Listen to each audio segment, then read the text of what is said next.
Instituto Tecnológico de Concal, Ingeniería en Agronomía, modalidad mixta, técnicas agroecológicas. Profesor San Germán Bautista, presenta Silvia Elizabeth Cantún Morales, Elia Margeli López Tec. Grupo Tercero B Mixta, Mérida, Yucatán, 5 de septiembre de 2021.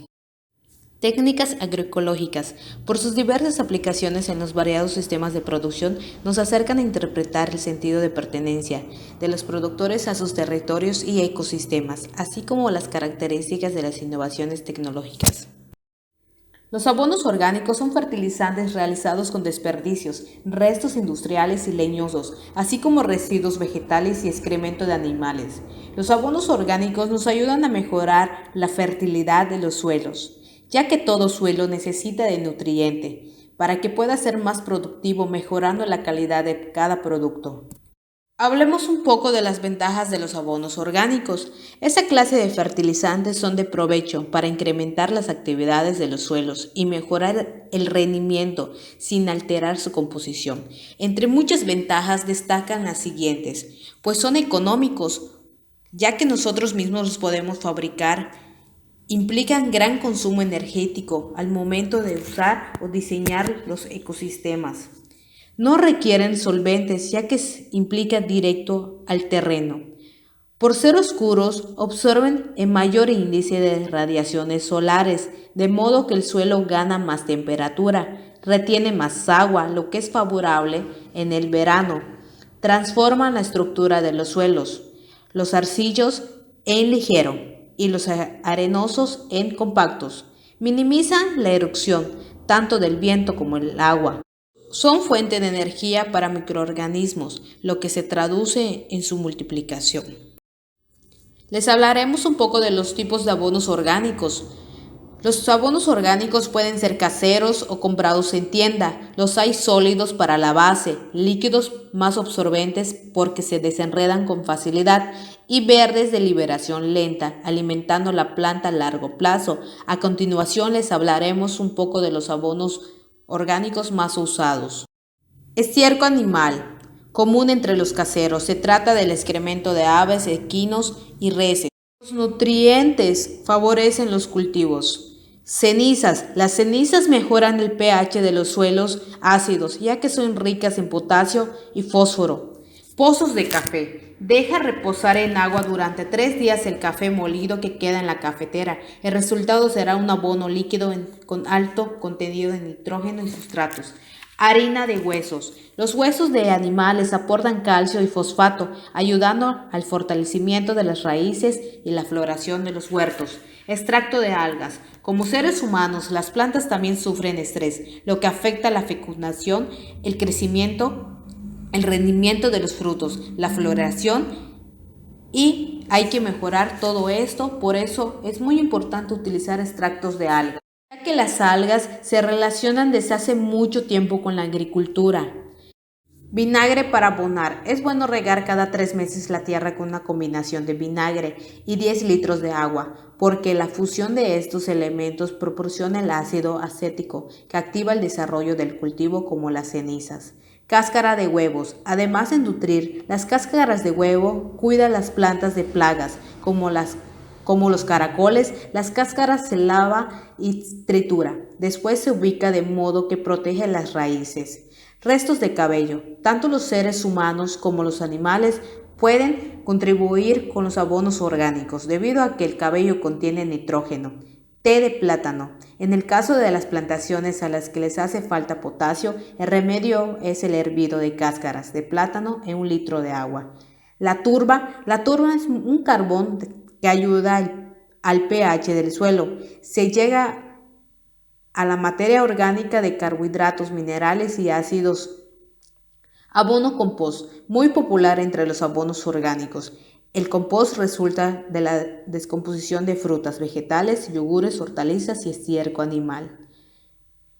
Es una variación del compost, pero con grandes cantidades de nitrógenos. Se forma con composta común, tierra negra y heces de lombrices, de preferencia las rojas por su contenido de ácido húmico y acéticos. A continuación les hablaremos un poco de los diseños temporales y especiales de los sistemas de producción diversificados. Uno de ellos es el policultivo o policultura. Es aquel tipo de agricultura que se usa en diferentes cultivos en la misma superficie, imitando hasta cierto punto la diversidad de los ecosistemas naturales de plantas y evitando las grandes cargas sobre el suelo agrícola de los cultivos únicos o monocultivos. Influye mucho la rotación de cultivos, la asociación de cultivos, los cultivos múltiples y los cultivos en callejones. El policultivo es uno de los principios de la permacultura. El policultivo tiene como objetivo lograr un mayor rendimiento en los cultivos y conservación de los recursos naturales como el suelo. Los policultivos se clasifican en policultivo comensalístico, que es la interacción entre especies, tiene un impacto positivo en una especie y ningún efecto de absorción sobre la otra especie. Policultivo mensalístico, un efecto negativo es una especie y ningún absorbente en otra. Policultivo monopolístico, efecto positivo neto en una especie y negativo en otra. Policultivos inhibitorios, efecto negativo neto sobre todas las especies como el cultivo intercalado de caña de azúcar. Una de las grandes selecciones de policultivo es de un sistema policultural.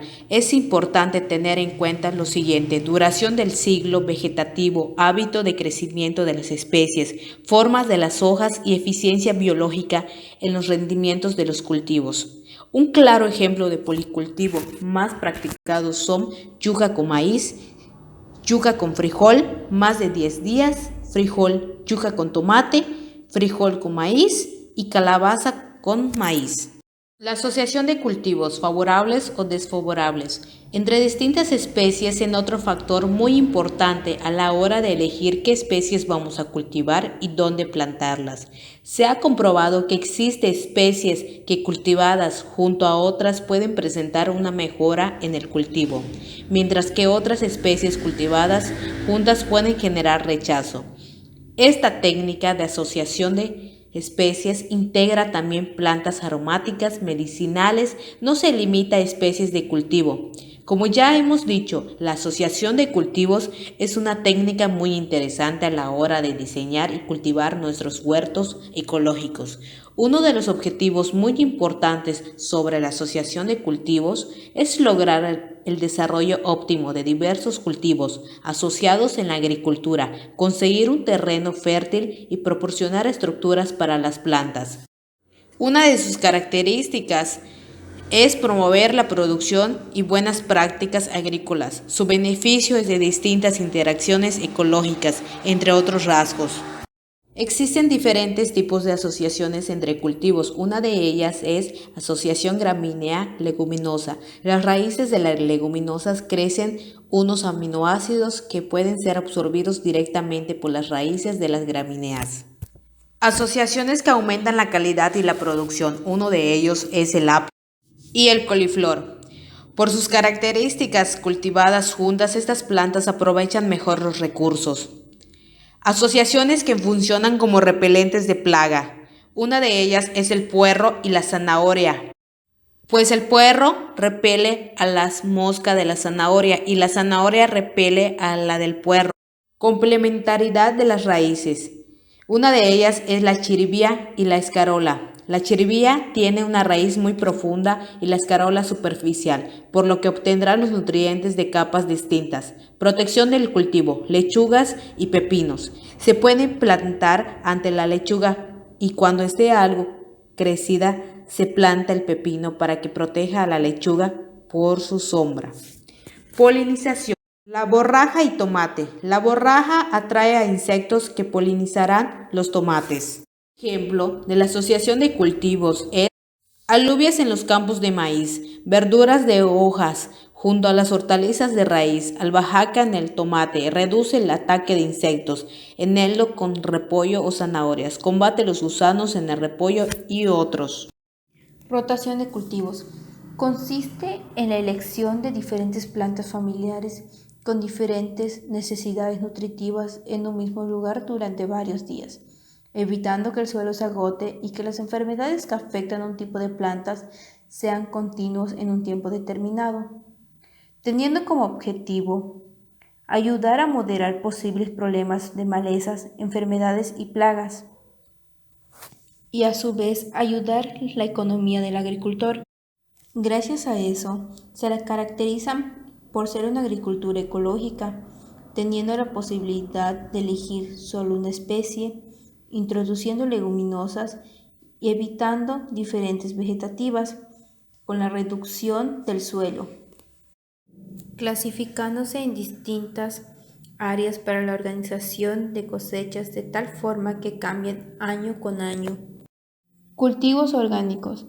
Es un método de producción de alimentos exclusivamente naturales y evitan el uso de químicos o cualquier sustancia sintética, tales como pesticidas o fertilizantes artificiales. Estos se fertilizan mediante composta, lombricultura, cenizas y otras sustancias de origen orgánico. Gracias a esto, ayuda a mantener los nutrientes esenciales de su naturaleza, ya que en muchos casos se pierden con la manipulación genética o utilización de agroquímicos. Cultivo biointensivo. La asociación y movimiento de cultivos hace que la cosecha sea continua y mucho más productiva, teniendo como resultado una agricultura ecológica que produce alimentos nutritivos, orgánicos y al igual construye y mejora la fertilidad del suelo, ofreciéndonos una dieta variada y equilibrada. Los principios del cultivo biointensivo son: preparación del suelo. Se da mucha importancia a la consecución de un sustrato completo a partir de componentes naturales y locales, nutritivos y ligeros, que ofrezcan múltiples ciclos de cultivo. Uso de composta. La presencia de microorganismos vivos en el suelo hará que las plantas crezcan mejor. Uso de semilleros. A partir de tus cultivos puedes cosechar semillas de polinización abierta que puedes germinar de nuevo para tus resiembras. Asociación y rotación de cultivo. Se combinan cultivos que combinan los principios de asociaciones beneficiosas, buscando el equilibrio entre las plantas. Por ejemplo, Metro Huerto en su esquema de ensaladas. Cultiva los tomates de forma que ofrezcan media sombra a la planta de hoja y las lechugas. Cultivos alternativos. Las actividades más importantes para el desarrollo y producción de alimentos para el ser humano es la agricultura. Para poder lograr una espléndida producción ordenada por factores biofísicos como el suelo, el clima y el relieve, se han utilizado los avances tecnológicos e innovación en el uso de variedades como densidades de siembra, cosecha, control de plagas y enfermedades. Se caracteriza por ser un potencial preciso en la producción agrícola, ya que ayuda a romper el ciclo de plagas y enfermedades, así como mejorar la producción de fijación de nitrógeno y otros nutrientes que favorecen el suelo, puesto que todo esto es vital para el desarrollo e investigación agrícola, teniendo en común poder conservar un bosque natural, la reducción de deforestación y restaurar las zonas dañadas. Un claro ejemplo de esto es la actividad del amaranto, la chía y ajonjolí para los ciclos de primavera-verano y otoño-invierno. Huertos familiares. Son parcelas junto a la vivienda o mejor conocidas como cultivos de traspatio, en donde se cultivan de manera intensa y continua durante el año, ya que esta producción es para el autoconsumo familiar o para poder generar ingresos económicos, teniendo la función de promover alimentos y a su vez conservar los recursos naturales, ya que se consideran sitios de conservación de germoplasmas por su diversidad, estructuras y sus asociaciones, teniendo como ejemplo el aprovechamiento de hortalizas y abonos provenientes de biogestores o baños secos. Estos huertos se originan de las siguientes razones: proporcionan productos alimenticios todo el año, generan ingresos económicos a partir de su venta de los huertos, ofrecen un ambiente con una buena condición de salud, belleza y confort. Todo esto ayuda a la reducción de pobreza, ingresos económicos y más empleos rurales. Mejora la alimentación de la familia, convirtiéndose en una idea que se ha aprovechado al máximo, ya que su inmensa diversidad biológica de ciertas regiones tropicales se asocia a la larga influencia ejercida por corrientes económicas. Los sistemas agrosilvopastorales en una agricultura sostenible. Los sistemas agroforestales que se combinan con los agrosilvopastorales tienen un antecedente desde épocas precolombianas en la civilización maya, quienes practicaban roza, tumba y quema para el cultivo de maíz y más de 20 especies múltiples junto a su milpa, para después abandonar el área para su regeneración natural. Esto continuó durante la época colonial y aún continúa. Algunas de sus ventajas y desventajas son las siguientes. Diversificación de las actividades productivas a la finca, reduciendo el riesgo de catástrofes. Los pequeños productores pueden llegar a producir en bosques alimentos de origen animal como leche y carne. Los productores pueden obtener beneficios económicos. El pastoreo de la vegetación de cobertura reduce el riesgo de incendios. La ganadería permite la utilización y control de pastos y malezas. Esto hace que las interacciones de árboles puedan competir con la pastura por agua, nutrientes, luz y espacio. O si la carga del animal es alta, los árboles están agrupados, los animales tengan sombra, al igual que la alimentación de los animales puede afectar la composición del bosque, pero también la presencia de componente animal cambia y puede acelerar algunos aspectos de ciclaje de nutrimentos al retornar al suelo heces y orina.